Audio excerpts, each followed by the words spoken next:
Hello friends, welcome to நம்ம Chennai to Canada கதை YouTube channel friends.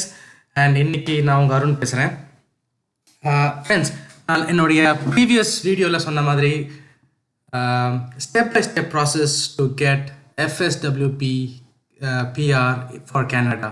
So Canadian immigration PR process பொறுத்தளவில் there are two categories. Number one, FSW, which is Federal Skilled Worker Program. And number two, provincial nomination program, or we call it PNP. So FSWP program, அது மூலமாக நீங்கள் PR உங்களுக்கு கிடச்சாக்கா நீங்கள் வந்து கேனடாவில் நீங்கள் எந்த ப்ராவின்ஸில் வேணால் நீங்கள் லேண்ட் பண்ணிக்கலாம், நீங்கள் எங்கே வேணால் ஒர்க் பண்ணிக்கலாம் without any hassle. Nobody's gonna question you.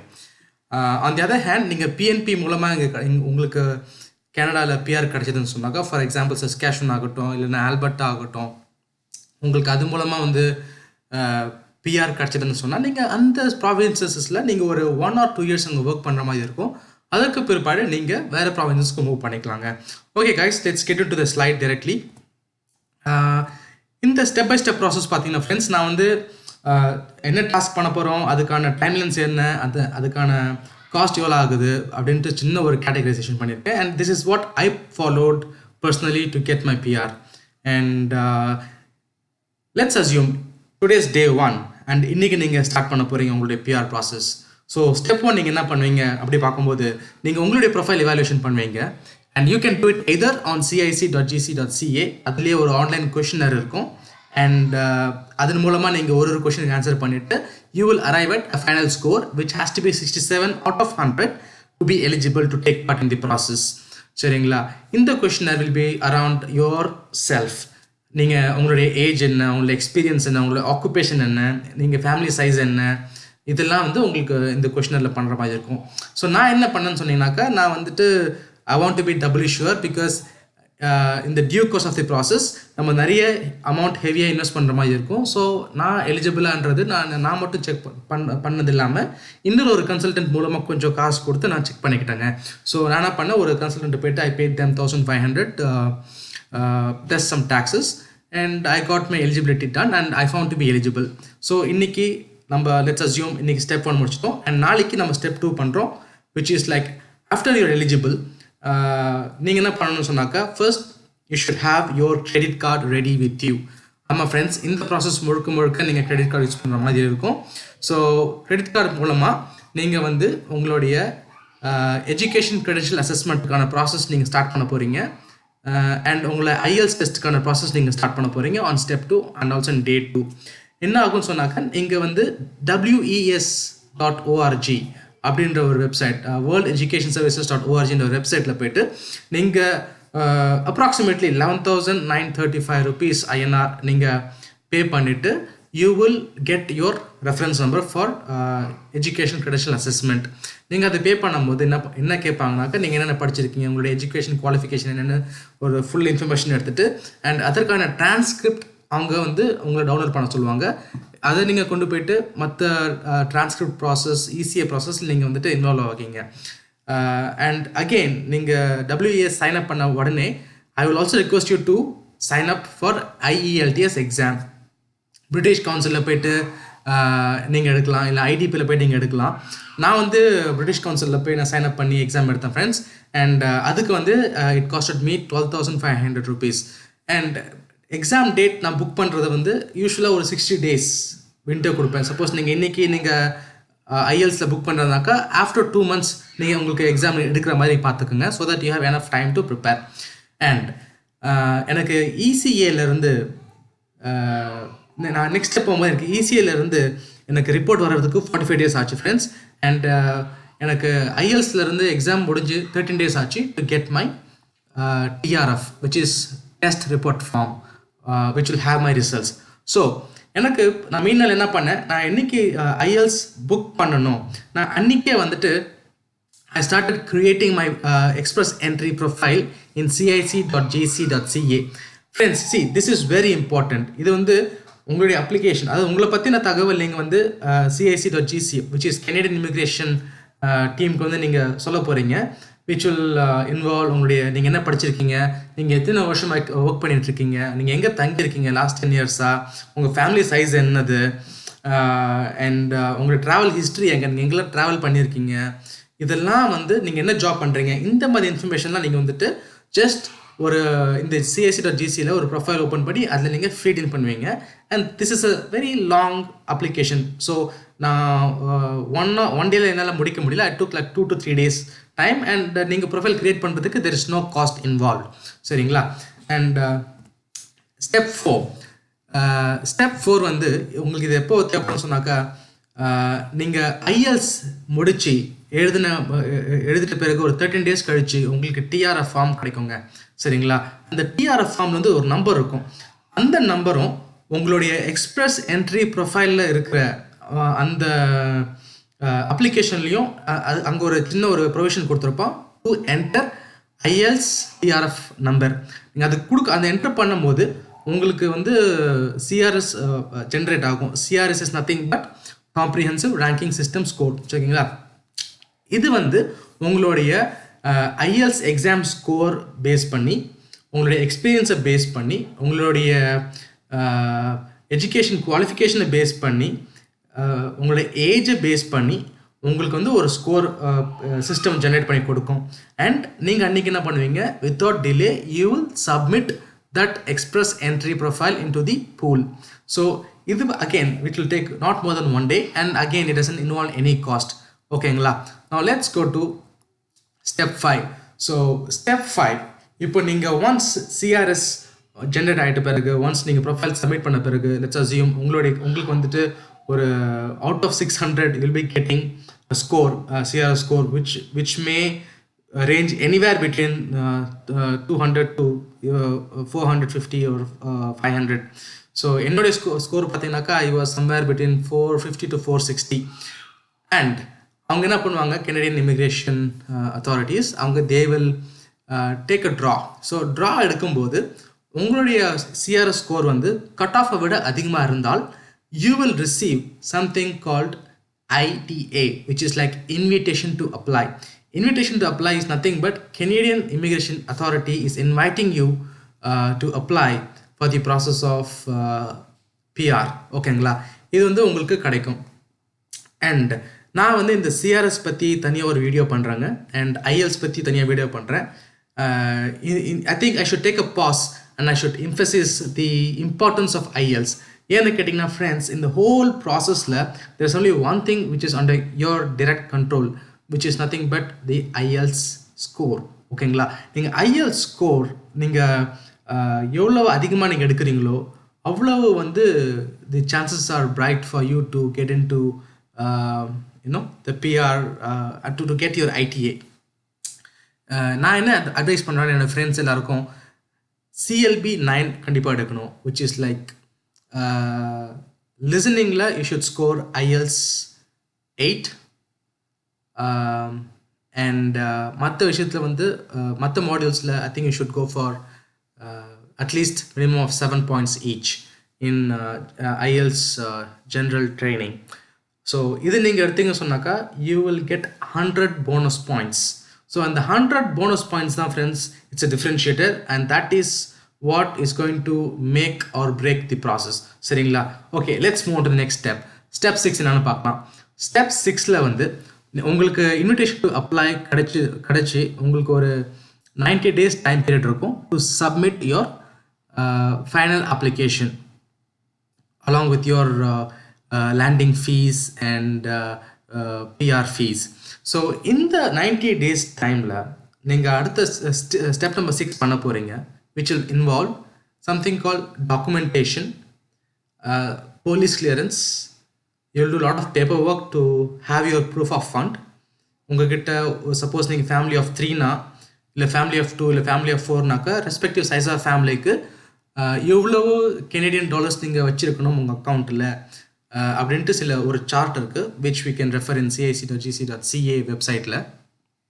And உங்களுக்கு இந்த ITA வரும்போகுது, ITA கூட உங்களுக்கு வந்து ஒரு கஸ்டமைஸ்ட் செக்லிஸ்ட் வந்து உங்களுக்கு ஒன்று வருங்க. லைக் நாங்கள் இந்த டாக்குமெண்ட்ஸில் நீங்கள் சப்மிட் பண்ணணும் அப்படின்ட்டு வந்து உங்களுக்கு வரும். நீங்கள் டாக்குமெண்டேஷன் பற்றி பேசும்போது நீங்கள் இந்த step express entry profile creation அப்போது அந்த நீங்கள் ஸ்டெப் 3ல நீங்கள் என்னென்ன இன்ஃபர்மேஷனாக நீங்கள் ஃபர்னிஷ் பண்ணீங்களோ அந்த இன்ஃபர்மேஷனில் நீங்கள் ஜஸ்டிஃபை பண்ணுற மாதிரி ஒரு சாலிட் டாக்குமெண்ட்ஸ் இருக்கணுங்க. ஃபார் எக்ஸாம்பிள் நீங்கள் வந்து உங்களுக்கு 9 years ஆஃப் எக்ஸ்பீரியன்ஸ் நீங்கள் சொல்லியிருந்தாக்கா அந்த 9 yearsக்கு உண்டான ஒரு எக்ஸ்பீரியன்ஸ் சர்டிஃபிகேட்ஸ், ஃபார் எக்ஸாம்பிள் நீங்கள் கம்பெனி 1 ஒரு 3 years ஒர்க் பண்ணியிருக்கலாம், கம்பெனி 2 ஒரு 6 years ஒர்க் பண்ணியிருக்கலாம். ஸோ இந்த 2 கம்பெனியோடைய பே ஸ்டப்பு, உங்களுடைய பே ஸ்லிப்பு, உங்களுடைய ரிலீவிங் டாக்குமெண்ட்ஸ், உங்களுடைய ஆஃபர் டாக்குமெண்ட்ஸ், இதெல்லாம் வந்து நீங்கள் you can show it as an experience documents. ஓகேங்களா? அடுத்தது நீங்கள் போலீஸ் கிளியரன்ஸ் வாங்கணும். இந்த போலீஸ் கிளியரன்ஸ் வந்து நீங்கள் ஜஸ்ட் உங்களுடைய போலீஸ் ஸ்டேஷனில் போய் வாங்க முடியாது. You should open PSK, passport Seva Kendra website. அதில் ஒரு 500 rupees நீங்கள் பே பண்ணி உங்களுக்கு ஒரு அப்பாயின்மெண்ட் கொடுப்பாங்க பாஸ்போர்ட் ஆஃபீஸில்.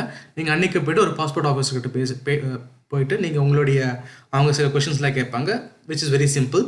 அண்ட் அவங்க வந்துட்டு they will direct the file to the local police station of yours through commissioner of police. So இந்த ப்ராசஸ் வந்துட்டு கம்ப்ளீட் பண்ண பிறகு அந்த இன்ஸ்பெக்டர் வந்துட்டு inspector will SI they will come to your home to do your police clearance. அதுக்கு பிறகு அவங்க report forward பண்ணுவாங்க to the passport Seva Kendra office and they will provide PCC, which is nothing but police clearance certificate. Friends, again let me take a pause here. நீங்கள் வந்துட்டு ஒரு 6 monthsக்கு மேலே வேறு ஏதாவது ஒரு கண்ட்ரியில் நீங்கள் ஒர்க் பண்ணியிருந்தாலோ இல்லை ஸ்டே பண்ணியிருந்தாலோ அந்த கண்ட்ரியிலேருந்து நீங்கள் PCC வாங்கணும். So that's very very important. அது நீங்களோ இல்லை உங்களுடைய டிபெண்டோ யாராவது ஒருத்தவங்க வந்து அங்கே இருந்தாலோ கண்டிப்பாக நீங்கள் அந்த ரெஸ்பெக்டிவ் கண்ட்ரியிலேருந்து PCC கண்டிப்பாக எடுத்து ஆகணும். ஓகேங்களா? நான் proof of fund is very very important. இது என்னென்னா ஜஸ்ட் டு என்ஷூர் நம்ம வந்து we have enough of money to sustain our lifestyle in Canada until we get a job. So இந்த ஒரு கான்செப்ட் தாங்க ப்ரூஃப் ஆஃப் ஃபண்ட். எங்ககிட்ட enough sufficient proof இருக்குது, proof of fund இருக்குது அப்படின்ட்டு நம்ம காட்டணும். ஸோ இங்கே வந்து என்னென்ன அக்செப்ட் பண்ணுவாங்க பார்த்தாக்கா, fixed deposits, provident fund, PF and உங்களுடைய சேவிங்ஸில் இருக்கிற மணி, இதெல்லாம் வந்து அவங்க அக்செப்ட் பண்ணுவாங்க. என்னென்ன அக்செப்ட் பண்ண மாட்டாங்க அப்படி பார்த்தாக்கா உங்களோட share market, what ever which is doesn't have direct access, for example jewel evaluation, இதெல்லாம் அவங்க அக்செப்ட் பண்ண மாட்டாங்க. ஓகேங்களா? ஸோ 90 days டைம் இருக்குது உங்களுக்கு submit all this documents. But என்னுடைய அட்வைஸ் என்னன்னு சொன்னாக்கா, you should have this ready within first 60 days. இதுதான் நான் பண்ணேன். Because it is a huge work. ஓகேங்களா?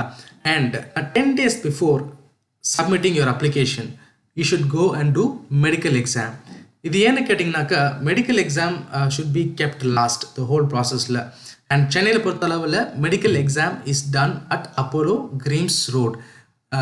நீங்கள் போகிறதுக்கு முன்னாடி அப்போலோ கிரீம்ஸ்க்கு நீங்கள் ஃபோன் பண்ணி டெலிஃபோன் மூலமாக ஒரு அப்பாயின்மெண்ட் ஃபிக்ஸ் பண்ணி அண்ட் அவங்க சொல்லுவாங்க எவ்வளோ பே பண்ணணும் பர் பர்சனுக்கு சொல்லிட்டு, and you should take those guidelines and then go to Apollo creams Road. And I think நான் பண்ண அன்றைக்கி ஒன்லி அப்போலோ கிரீம்ஸ் ரோட்டில் மட்டும்தான் இந்த விசாக்கான மெடிக்கல் செக்அப்ஸ் நடந்துட்டு இருந்தது and nowhere else. Right? So and medical exam எதுக்கு பண்ணுறாங்க, எதுக்கு கடைசியாக பண்ணணும் அப்படின்னு சொன்னாக்கா, உங்களுக்கு வந்து பாஸ்போர்ட்டில் ஸ்டாம்பிங் விசா அப்ரூவ் ஆகிட்டு உங்களுடைய பாஸ்போர்ட்டில் விசா ஸ்டாம்பிங் பண்ணும்போது from the date of medical exam 1 year calculate பண்ணி அந்த விசா எக்ஸ்பைரி டேட் அவங்க கொடுப்பாங்க. ஸோ நீங்கள் எவ்வளோ லேட்டாக பண்ணுறீங்களோ மெடிக்கல் எக்ஸாம் அவ்வளவு you can leverage that date. And also நான் ஏன் 10 days பிஃபோர் அப்ளிகேஷன் சொல்கிறேன்னு சொன்னாக்கா, அந்த மெடிக்கல் எக்ஸாமினேஷன் ஆஃபீஸர் வந்து உங்களை மெடிக்கலி செக்அப் பண்ணிவிட்டு அந்த ரிப்போர்ட்டை CIC.gc வெப்சைட்டில் அப்லோட் பண்ணுறதுக்கு ஒரு 2, 3, 4 days ஆகும். ஸோ சேஃபர் சைடுக்கு ஒரு 10 days வச்சா கூட will be in right position. சரிங்களா? So this is the step number 7. And step number 8 which is like submitting your application. இந்த அப்ளிகேஷன் சப்மிட் பண்ணும்போது உங்களுக்கு வந்து you will be paying 2 fees for one person. For example landing ரைட்ஸ்னு ஒரு fees இருக்குங்க. சரிங்களா? நீங்கள் லேண்ட் ஆகிறதுக்கான ரைட்ஸு, அடுத்தது வந்துட்டு PR உங்களுக்கு கிடைக்கிறதுக்கான ஃபீஸு. ஸோ 2 fees நீங்கள் பே பண்ணுவீங்க. ஸோ ஆஸ் ஆன் டேட் வந்து பார்த்தீங்கன்னாக்கா ஒரு ஆளுக்கு வந்துட்டு ஒரு 56,600 ரூபா, 56,600 rupees ஆகுதுங்க, ரெண்டுமே இன்க்ளூட் பண்ணிவிட்டு. ஸோ நீங்கள் உங்களுடைய டாக்குமெண்ட் சப்மிட் பண்ண பிறகு உங்களுக்கு AOR அக்னாலஜ்மெண்ட் ஆஃப் ரெசிப்ட் அப்படின்னு ஒரு இது வருங்க, ஒரு இமெயில் வரும். அவ்வளோதான். These are things which are under your control. இதுக்கப்புறம் நடக்க போகிறது எல்லாமே பிஹைண்ட் த சீன்ஸ் தாங்க. உங்களுக்கு தெரிய போகிறதில்ல என்ன நடக்க போகுதுன்னு, என்ன பண்ணுறாங்கன்னு உங்களுக்கு தெரிய போகிறதில்ல. அண்ட் நீங்கள் டேட் ஆஃப் சப்மிஷன் உங்கள் அப்ளிகேஷன் நீங்கள் சப்மிட் பண்ணதுலேருந்து 180 டேஸ்க்குள்ளே on an average individuals will get their result, and result வந்து it can be approved or it will be not approved or rejected. ஓகேங்களா? ஸோ 180 டேஸ் வரைக்கும் அவங்க வந்து லாட் ஆஃப் செக் பண்ணுவாங்க. உங்களுடைய பேக்ரவுண்ட் செக் பண்ணுவாங்க, உங்களுடைய கிரிமினல் செக்ஸ் அவங்களுக்கு ஆக்சஸ் இருக்குது பண்ணுறதுக்கு. அண்ட் இதெல்லாம் பண்ணிவிட்டு கடைசியாக விசா ஆஃபீஸர் வந்து they have very short period like 5 to 10 minutes per file. அந்த 5 to 10 minutes பர் ஃபைலில் அந்த visa officer should take a decision. And அவங்க வந்து சைஸ் ஆஃப் த ஃபைல் கூட பார்ப்பாங்க, லைக் எவ்வளோ டாக்குமெண்ட்ஸ் இருக்குது. நீங்கள் ஜஸ்ட் ஒரு என்ன சொல்கிறதுங்க, ஒரு ஒரு ஒரு சைக்கலாஜிக்கல் எஃபெக்ட் தான்.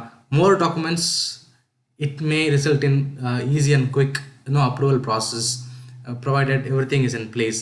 ஃபார் எக்ஸாம்பிள் நீங்கள் வந்து லெட்டர் ஆஃப் எக்ஸ்பிளனேஷன் டாக்குமெண்டேஷன் செக்ஷனில் பற்றி பேசிட்டுருக்கேன். ஸ்டெப் 6ல் லெட்டர் ஆஃப் எக்ஸ்பிளனேஷன் அப்படின்ற ஒரு கான்செப்ட் இருக்குங்க. சப்போஸ் எங்கேயாவது உங்களுக்கு பிரேக் இருந்தாக்கா அது நீங்கள் LOEயில் வந்து யூ ஷுட் எம்ஃபசிஸ்.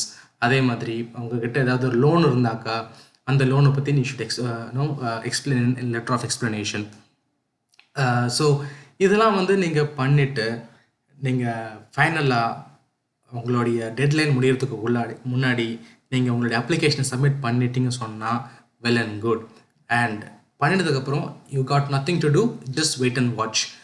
உங்களுக்கு 180 டேஸ்க்குள்ளே உங்களுக்கு you will get an email to the registered email called PPR, and that's called golden email.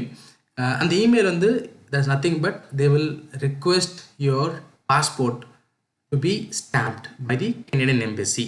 So அந்த இமெயிலுக்காக தான் ஃப்ரெண்ட்ஸ் நிறைய பேர் வந்துட்டு தவறு இருப்பாங்க டு கெட் இட். அண்ட் என்னுடைய கேஸில் வந்துட்டு நான் ஜனவரி வந்துட்டு ஐ சப்மிட்டட் மை AOR. ஓகேங்களா? ஜனவரி 10th நான் சப்மிட் பண்ணேன். And by Feb 26th I got my AOR, my PPR. ஓகேங்களா? So it took me very short while to get it. என்னுடைய கேஸில் I got my Canadian PR within 6 months time. நான் வந்து செப்டம்பரில் IELTS எடுத்தேன். And by March I had my PR in hand. So என்ன பண்ணணும், PPR passport request வந்த பிறகு நீங்கள் என்ன பண்ணணும் சொன்னாக்கா VFS அப்படின்ட்டு VFS குளோபல் சொல்லிட்டு நம்ம கிரீம்ஸ் ரோட்டில் எத்திராஜ் காலேஜ் பக்கத்தில் ஒரு ஆஃபீஸ் இருக்குது ஃப்ரெண்ட்ஸ். ஸோ அங்கே தான் போயிட்டு நீங்கள் மற்ற சப்சிக்வெண்ட் ப்ராசஸ் நீங்கள் அங்கே பே பண்ணுவீங்க, பயோமெட்ரிக்ஸ்லாம் சொல்லிட்டு அங்கே பே பண்ண பிறகு your passport will be sent to Canadian Embassy and they will stamp your passport and it will be sent back to you. So friends, this is the whole process. I hope I did some justice here. Any doubts, please feel free to ask me. Edha doubts naga please comment section la comment pannunga. And please do not forget to like, share and subscribe this video.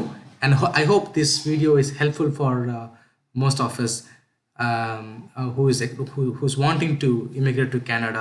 Any doubts, please feel free. And this is again the process which I followed, and therefore there could be some deviation in experiences.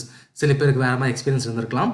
But எனக்கு என்னுடைய FSW PR இதன் மூலமாக கிடச்சிது. எனக்கு மட்டும் இல்லாமல் என்னுடைய wife என்னுடைய 2 பிள்ளைகளுக்கு வந்துட்டு கிடச்சிது. And we migrated from India to Canada in the month of June, that subsequent year, that same year. சரிங்களா? Good friends, see you soon next video. And உங்களுக்கு வேறு என்ன டாபிக்ஸில் பண்ணணும்னு சொல்லுங்கள். I'll be more than happy to share my experience. And please do follow நம்ம Chennai to Canada கதை. Okay guys, take care. Bye bye.